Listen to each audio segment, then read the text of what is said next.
Students, आज का हमारा टॉपिक है संप्रेषण के मॉडल। अब मॉडल को हम यहाँ पे हिंदी में बोलते हैं प्रतिरूप। तो प्रतिरूप होता क्या है? तो देखिए, छोटी क्लासेस में आपने कई सारे मॉडल बनाए होंगे। किसी वस्तु को उसके लघु रूप में प्रस्तुत करना वो मॉडल है। अब अगर हम संचार की प्रक्रिया की बात करें तो संचार की प्रक्रिया को बताने वाला जो चित्र है उसको हम संचार मॉडल कहते हैं। इसमें संचार के विभिन्न घटकों का आपस में संबंध दिखाया जाता है। अब ये घटक क्या होते हैं? घटक आपको पता है, मैं पिछले काफ़ी टाइम से एक्सप्लेन कर रही हूँ आप लोग को। घटक होते हैं, जैसे अगर मैं संचार की बात करती हूँ तो वक्ता से, यानी स्रोत जो है वक्ता है जिसने संचार की स्टार्टिंग की है। वक्ता के बाद उन्होंने क्या कहा उसको हम कहते हैं संदेश और मैसेज। द स्पीकर, मैसेज, और उसके बाद कहा तो किसके लिए कहा, मतलब किसको वो मिले, उसे हम कहते हैं रिसीवर या ग्राही या फिर श्रोता। तो चलिए शुरू करते हैं। संप्रेषण प्रक्रिया में संप्रेषण प्रतिरूप बड़े ही महत्वपूर्ण, प्रतिरूप मतलब मॉडल, बहुत ही महत्वपूर्ण होते हैं, क्योंकि संप्रेषण प्रतिरूपों का ज्ञान सहज ही हमें यह विवेक मतलब समझ प्रदान करता है कि हम किस प्रतिरूप को अपनाकर अपनी संप्रेषण प्रक्रिया को प्रभावशाली बना सकते हैं।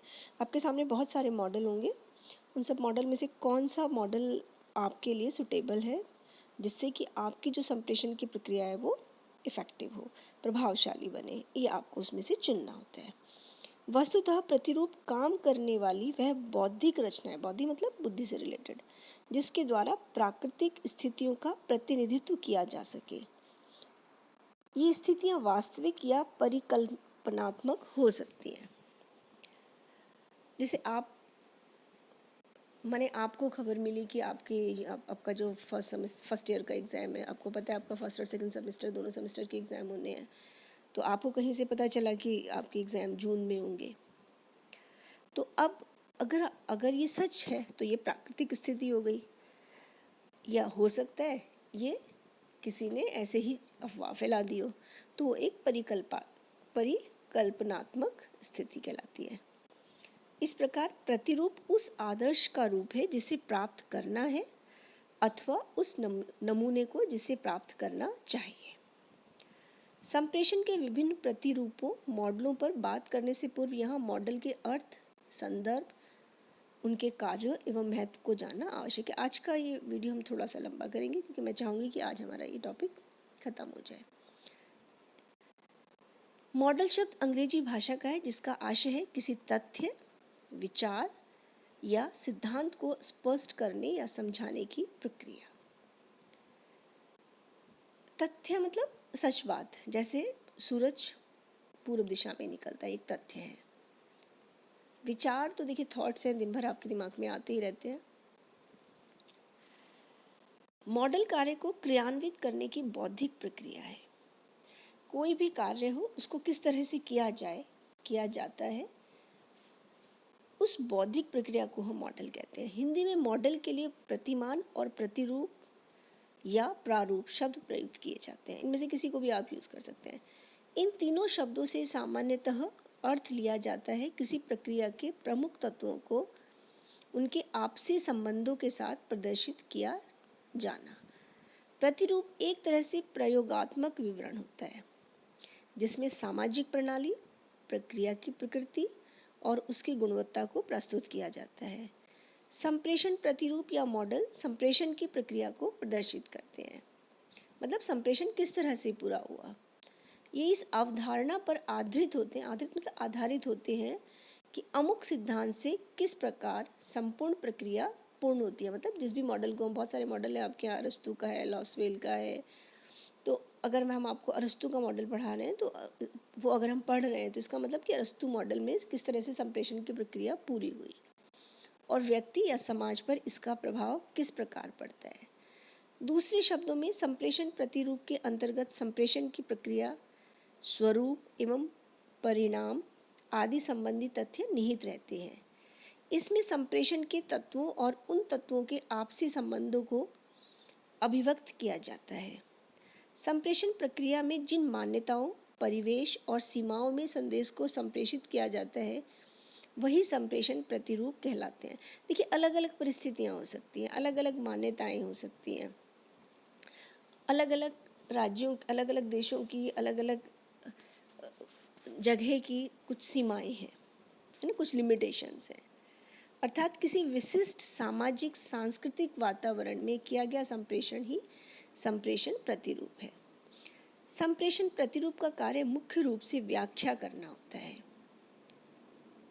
जिसके अंतर्गत संप्रेषण संरचना, मतलब देखिए, आपके दिमाग में कोई विचार आया, अब उस विचार को पहले आप भेजने वाली फॉर्म में बनाएंगे ना, उसको एनकोडिंग कहते हैं, मतलब उनको शब्दों के अंदर आप बांधेंगे।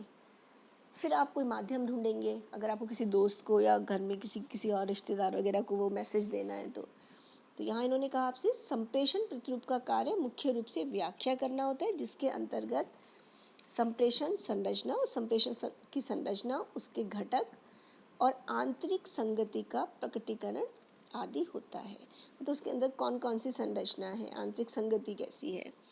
संप्रेषण प्रतिरूप में संप्रेषक जो भेज रहा है, स्रोत है और वक्ता, संदेश माध्यम, किस माध्यम से भेजा, संदेश प्राप्तकर्ता मुख्य होते हैं। ये तो मेन घटक है। इसके अलावा और भी चीज़ें हो सकती हैं, किस अवसर पर भेजा गया है, ये भी एक घटक होता है। फीडबैक भी होता है। इन भिन्न भिन्न तत्वों के रूप, अर्थ और चरित्र की खोज करना ही प्रतिरूप का मुख्य लक्ष्य है। प्रतिरूप मतलब मॉडल। संप्रेषण प्रतिरूपों को समझे बिना सफल एवं प्रभावी संप्रेषण प्रक्रिया को जानना बड़ा मुश्किल है। संप्रेषण मॉडल प्रतिरूप के अर्थ व गुण दोषों के विषय में समग्रता मतलब पूरी तरह से विचार करें तो हम पाते हैं कि मॉडल से तात्पर्य है किसी भी प्रकार का प्रारूप या ड्राफ्ट।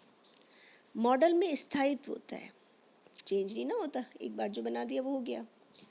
एक बार मॉडल बन जाने के बाद ये मान लिया जाता है कि वह हमेशा क्रियाशील रहेगा, यानी वो उसी तरह से काम करेगा। समाज या विश्व की परिस्थितियों में परिवर्तन के अनुरूप मॉडल के स्वरूप में परिवर्तन नहीं होने से उनकी शुद्धता, मौलिकता और प्रभाव में कमी आ जाती है।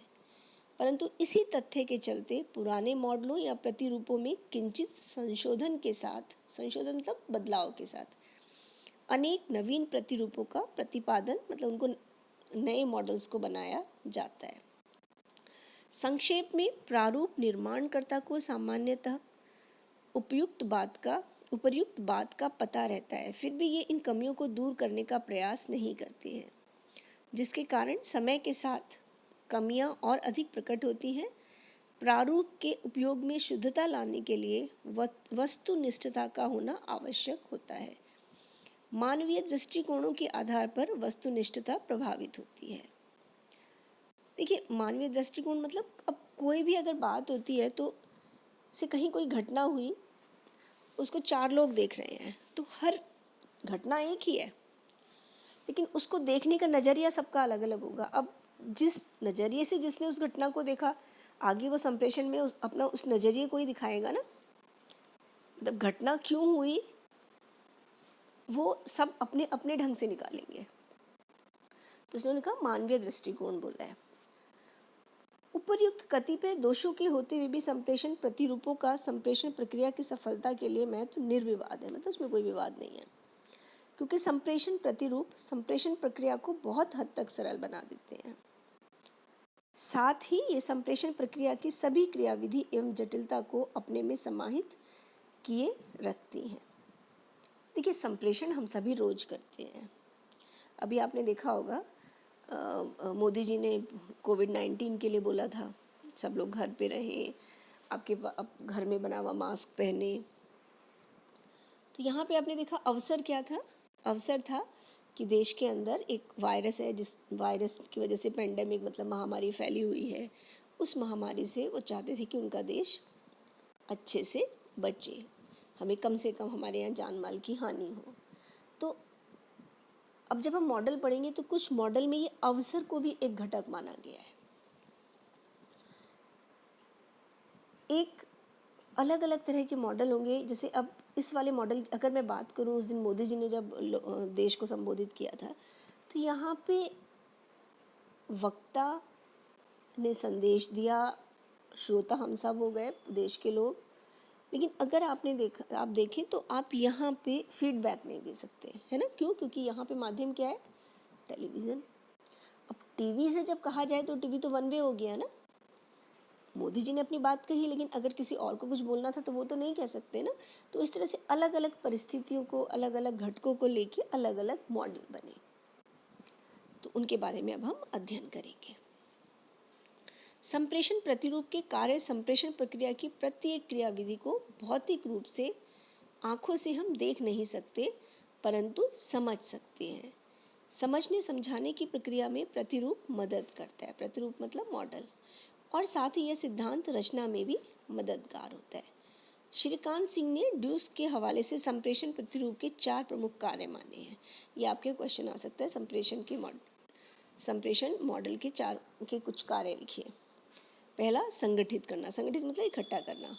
मॉडल या प्रतिरूप तथ्यों व आंकड़ों को व्यवस्थित मतलब अरेंज कर, उनके आपसी संबंधों को निर्धारित कर उन्हें सही रूप में अभिव्यक्त करने का काम करते हैं।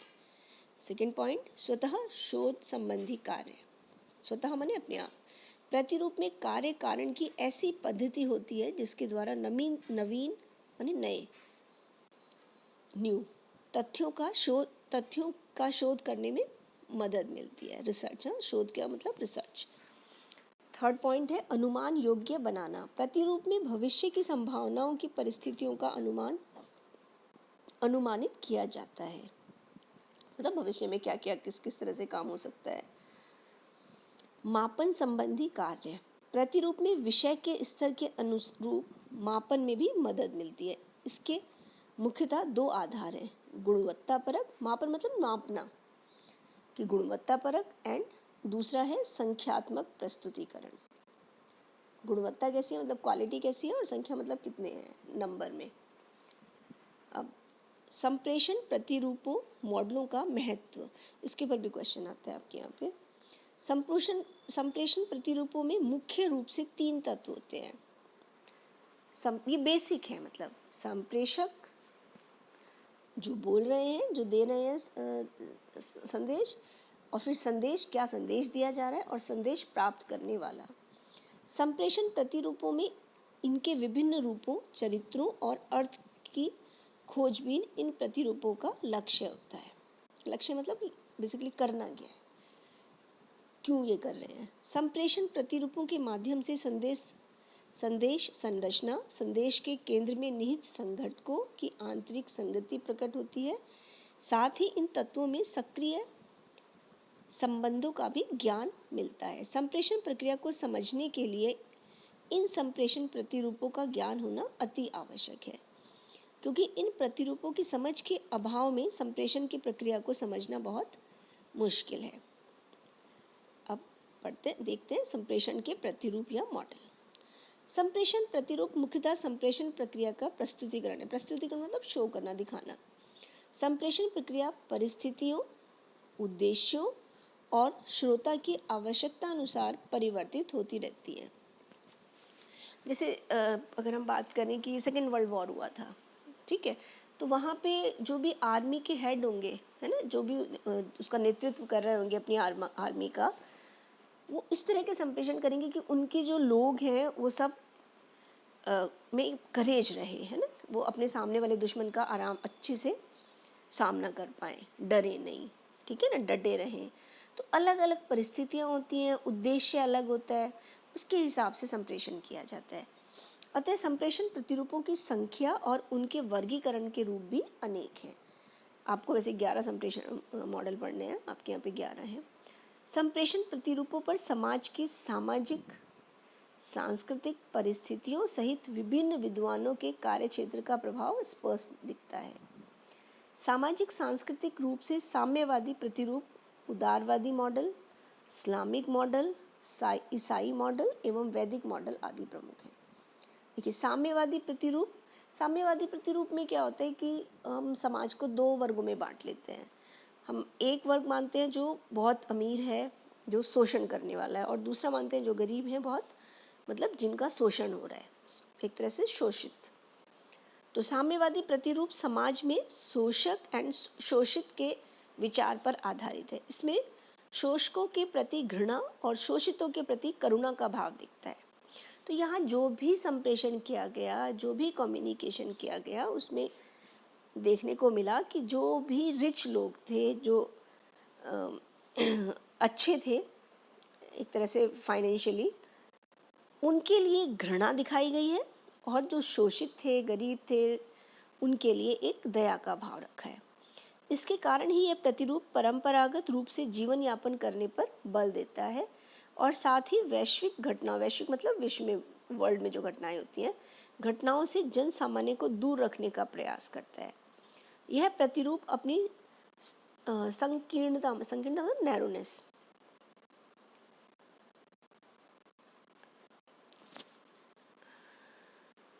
संकीर्णता के कारण प्रचलित नहीं हो पाया। संप्रेषण के उदारवादी प्रतिरूप में साम्यवादी प्रतिरूप के अवगुण नहीं है। इसमें पूर्ण रूप से वैचारिक स्वतंत्रता है, मतलब फ्रीडम है, आप जो चाहे बोल सकते हैं, आपको फ्रीडम ऑफ स्पीच है।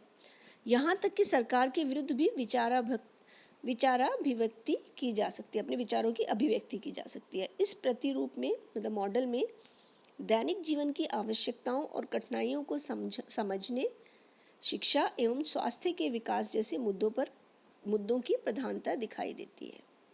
इस्लामिक संप्रेषण प्रतिरूप इस्लामिक आचार संहिता एवं धार्मिक कट्टरता पर आधारित है। इस प्रतिरूप का सबसे बड़ा दोष या कमी यह है कि यह स्त्रियों एवं अन्य धर्म संप्रदायों के प्रति अत्यधिक कठोर और निर्दयी है। मुस्लिम देशों में यह प्रतिरूप देखने को मिलता है।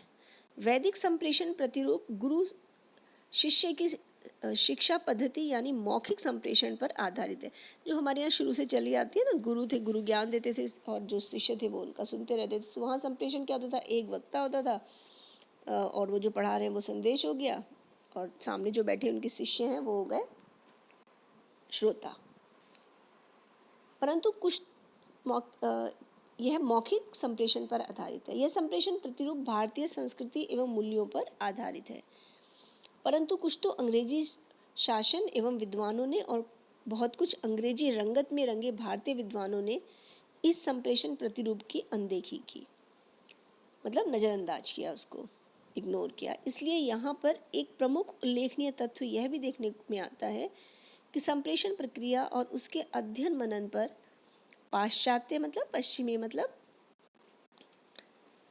यूरोपियन कंट्रीज का प्रभाव और वर्चस्व, western countries you can say, का वर्चस्व अधिक दिखाई देता है। यही कारण है कि संप्रेषण प्रतिरूपों को पश्चिम की देन के रूप में जाना जाता है। यहाँ कुछ प्रमुख संप्रेषण प्रतिरूपों का विवरण इस प्रकार है। देखिए, सबसे पहले आपको पढ़ना है SMR संप्रेषण प्रतिरूप।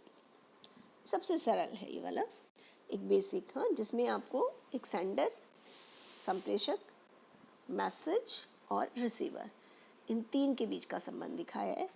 मोटे रूप में संप्रेषण में संप्रेषक, संदेश और श्रोता होते हैं, इसलिए सबसे सरल प्रतिरूप SMR है।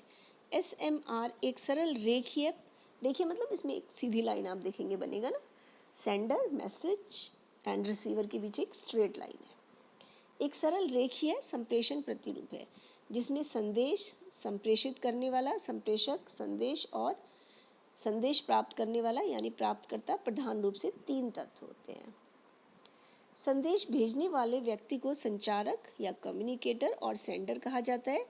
सूचना, ज्ञान या विचार जिसका संप्रेषण किया जाता है संदेश है यानी मैसेज है। संदेश प्राप्त करने वाला व्यक्ति प्राप्तकर्ता, श्रोता या दर्शक और रिसीवर कहलाता है। संप्रेषण संदेश को किसी भाषा अथवा अन्य चिन्हों द्वारा प्राप्तकर्ता तक पहुंचाता है। यह प्रतिरूप एक तरह से तमाम संप्रेषण प्रतिरूपों का आधार है। मतलब ये तीन घटक तो होंगे ही होंगे, इसके अलावा और भी बढ़ सकते हैं घटक दूसरे मॉडलों में, क्योंकि इस प्रतिरूप के आधार पर ही संप्रेषण के अन्य प्रतिरूपों का निर्माण हुआ है। SMR प्रतिरूप संप्रेषण प्रक्रिया में संप्रेषण की एक स्थायी प्रक्रिया को दर्शाता है। स्थायी मतलब जो बदलता नहीं है, जो कि संप्रेषक के संदेश भेजने से शुरू होकर संदेश प्राप्तकर्ता के संदेश ग्रहण करने पर समाप्त हो जाती है। परंतु संप्रेषण प्रक्रिया में व्यक्ति, वर्ग या समाज के स्तर पर संप्रेषण का कभी अंत नहीं होता। देखिए, आपने कोई मैसेज अपने किसी फ्रेंड को दिया, उसने आगे वो मैसेज किसी और फ्रेंड को दिया, उन्होंने किसी और मैसेज फ्रेंड को दिया, तो इस तरह से कभी संप्रेषण का अंत नहीं होता। लेकिन यहाँ जो एसएमआर दिखाया है, इसमें हमने कहा जैसे ही रिसीवर के पास मैसेज पहुंचा तो मतलब संप्रेषण का अंत हो गया, लेकिन रियल लाइफ में ऐसा नहीं होता, संप्रेषण होता ही रहता है। इसके बाद दूसरा है अरस्तु का संप्रेषण मॉडल। अरस्तु का संप्रेषण प्रतिरूप। संप्रेषण क्षेत्र का विद्वत वर्ग ग्रीक दार्शनिक एवं चिंतक अरस्तु के संप्रेषण प्रतिरूप को संप्रेषण का प्रथम प्रतिरूप मानता है। विद्वत मतलब विद्वान लोग। यह प्रारूप आज से लगभग 2000 वर्ष पूर्व प्रस्तुत किया गया था। सोचिए, उस समय आधुनिक संप्रेषण साधनों का सर्वथा अभाव था, तो उस समय की परिस्थिति के हिसाब से जो उनको जो चीज़ें प्रेजेंट थी वहाँ पे, उन्हीं के बेस पे उन्होंने ये बनाया। उस समय विचार के प्रचार प्रसार का प्रमुख साधन संत महात्मा और उनके उपदेश हुआ करते थे। क्योंकि ये संत महात्मा सामान्यतः समूह के समक्ष अपने उपदेश रखते थे। अभी भी आपने देखा होगा साधना चैनल है, आस्था चैनल है, उसमें वो दिखाते रहते हैं। या वैसे भी आप देखते होंगे कहीं पे भागवत सप्ताह चल रहा होता है, कभी कहीं पे कुछ चल रहा होता है, तो वहाँ क्या होता है, एक गुरुजी होते हैं, वो सुनाते होते हैं, सामने लोग बैठे हैं, वो उनकी कथा सुनते होते हैं। तो ये वो उस तरह का सा मॉडल है। अतः अरस्तु का संप्रेषण मॉडल समूह संप्रेषण पर ही, समूह मतलब जिसमें श्रोता बहुत सारे हैं, आधारित है। यह संप्रेषण प्रतिरूप समूह संप्रेषण पर केंद्रित है। इस प्रतिरूप में व्यक्तिक संप्रेषण के सूत्र नहीं है। व्यक्तिक मतलब जैसे हम इंडिविजुअल की बात करें, तो यहाँ पे क्या है, एक पर्सन जो वक्ता है और सामने समूह है जो सुन रहा है। अरस्तु की मान्यता है कि संप्रेषण अलग अलग अवसरों पर अलग अलग श्रोताओं को अपने संप्रेष्य से प्रभावित कर सकता है। इस प्रारूप के 5 तत्व हैं: वक्ता, संदेश, संदेश प्राप्तकर्ता, अवसर और प्रभाव। देखिए, वक्ता, संदेश, संदेश प्राप्तकर्ता तो बेसिक 3 हो ही गए जो जरूरी चीज़ें हैं एक संप्रेषण के लिए। अब यहाँ पे उन्होंने कहा किस ओकेजन पे, किस अवसर पे संप्रेषण किया गया और उसका क्या प्रभाव पड़ा। तो आपने देखा होगा मोदी जी ने जब लोगों से कहा था कि आप घर पे रहें, घर से बाहर ना जाएं, मास्क लगा के जाएं, तो 90% लोगों ने इस बात को माना था। हाँ, 10% थे जो मजदूर वगैरह, अब उनकी भी अपनी मजबूरियां थी, इसलिए वो बेचारे घर से निकले, नहीं तो लोगों ने माना ना, प्रभाव पड़ा इस बात का। अवसर तो आप जानते ही हैं, कोविड-19। अरस्तु संप्रेषण में सबसे प्रमुख वक्ता को मानते हैं। अरस्तु के प्रतिरूप में श्रोता जनसामान्य न होकर राज्य का अभिजात्य, अभिजात्य मतलब अमीर लोग, वर्ग है, जिस पर प्रभाव उत्पन्न करने की दृष्टि से वक्ता की भाषा शैली, शब्द भंडार आदि सशक्त होने चाहिए, है ना। शब्द मतलब उनकी वोकैबुलरी अच्छी होनी चाहिए, बोलना किस तरह से है, भाषा शैली। इसके लिए वक्ता को श्रोता पर अपेक्षित प्रभाव डालने के लिए अपने भाषण की पूर्व तैयारी भली भांति कर लेनी चाहिए। रेखीय रूप में अरस्तु का संप्रेषण प्रतिरूप इस प्रकार है। वक्ता से स्टार्ट हुआ, वक्ता ने संदेश दिया, कोई अवसर था जिस पर दिया, श्रोता को पहुंचा और श्रोता पे उसका क्या प्रभाव पड़ा। यह प्रतिरूप प्राचीन काल में तो प्रभावी रहा, परंतु आज यह अधिक प्रभावशाली नहीं ठहरता। इस प्रतिरूप में संप्रेषण के कई पहलुओं का जिक्र ही नहीं है। जैसे यह प्रतिरूप जनसमूह को केवल निष्क्रिय भीड़ के रूप में देखता है, मतलब उनकी अपनी कोई आइडेंटिटी नहीं है, वो कुछ बोलेंगे नहीं, जो बात बोली जा रही है उसकी उनकी भी तो कुछ प्रतिक्रिया होगी ना, इसमें उसके बारे में उन्होंने कुछ कहा ही नहीं है, क्योंकि वो मान के चल रहे हैं कि सिर्फ एक आदमी है जो बोल रहा है और एक जनसमूह है जो सब सुन रहे हैं, उनकी अपनी कोई प्रतिक्रिया नहीं है। साथ ही इसमें अशाब्दिक संप्रेषण का कोई जिक्र नहीं है। देखिए, संप्रेषण क्या हमेशा शब्दों के साथ ही होता है, संकेतों से, प्रतीकों से, उनसे भी तो संप्रेषण होता है, तो उसमें इस तरह की कोई बात इन्होंने नहीं कही थी। इसके बाद थर्ड है हेराल्ड डी लासवेल का संप्रेषण प्रतिरूप। हेराल्ड डी लासवेल अमेरिकी विद्वान थे और ये मीडिया क्षेत्र के अध्येता थे। इन्होंने द्वितीय विश्व युद्ध के पश्चात और शीत युद्ध की शुरुआत के दौरान प्रोपेगेंडा का अध्ययन किया। प्रोपेगेंडा मतलब किसी एक बात को आगे बढ़ाना, और निष्कर्ष निकाला कि संप्रेषण व्यक्ति के विचार, कार्य आचार व्यवहार और तौर तरीकों को प्रभावित व परिवर्तित करता है। लासवेल का यह संप्रेषण प्रतिरूप 1948 में प्रस्तुत किया गया। अरस्तु की भांति इस प्रतिरूप के तत्व हैं। देखिए कौन कौन है। कौन कहता है? संप्रेषक। क्या कहता है? संदेश।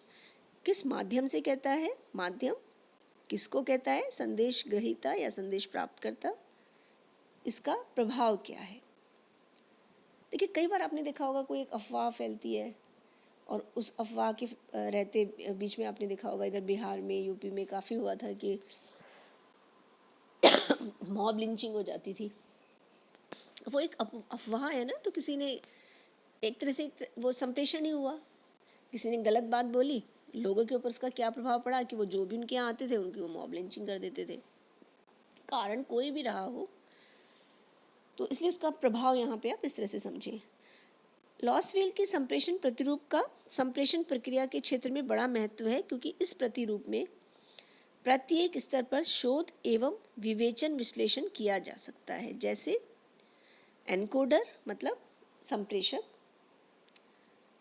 ने क्या मैसेज भेजा, किस माध्यम से भेजा, वो फिर रिसीवर को मिला एंड उसका क्या प्रभाव पड़ा। लॉसवेल के संप्रेषण प्रारूप का विश्लेषण करें तो हम पाते हैं कि स्रोत यानी कौन भेज रहा है यानी संप्रेषक अथवा नियंत्रक का विश्लेषण किया जाता है।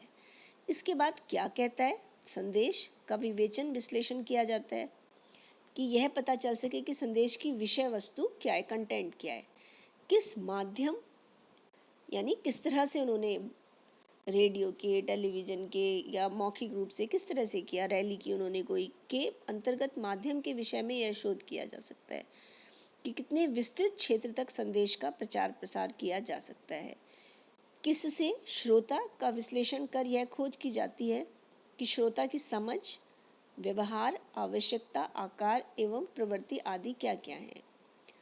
प्रभाव के अंतर्गत यह विश्लेषण किया जाता है कि संप्रेषण प्रक्रिया का श्रोताओं पर क्या प्रभाव पड़ा। लॉसवेल अपने इस प्रतिरूप में यह मानकर चलते हैं कि संदेश ग्रहणकर्ता पर संप्रेषण प्रक्रिया का प्रभाव निश्चित रूप से पड़ेगा ही। लॉसवेल का यह संप्रेषण प्रतिरूप अपने आप में महत्वपूर्ण है, क्योंकि इसमें संप्रेषण की लगभग सभी संभावनाएं समाहित हैं, परंतु इसकी एक छोटी सी खामी यह है, खामी मतलब कमी, कि इसमें उन्होंने प्रतिपुष्टि या फीडबैक मतलब प्रतिक्रिया, यानी जब संदेश मिल गया उसके बाद उनकी क्या प्रतिक्रिया थी उसका स्पष्ट उल्लेख नहीं किया गया, परंतु प्रभाव के अंतर्गत इसे समझा जा सकता है। देखिए नेक्स्ट मैं अगले उसमें करूँगी, वरना वीडियो बहुत लंबा हो जाएगा। आप लोगों से रिक्वेस्ट है, अगर आपने मेरा चैनल सब्सक्राइब नहीं किया है तो प्लीज़ कर लें। अब मैं आपको इसके नया वीडियो जल्द ही अपलोड करूँगी। Thank you.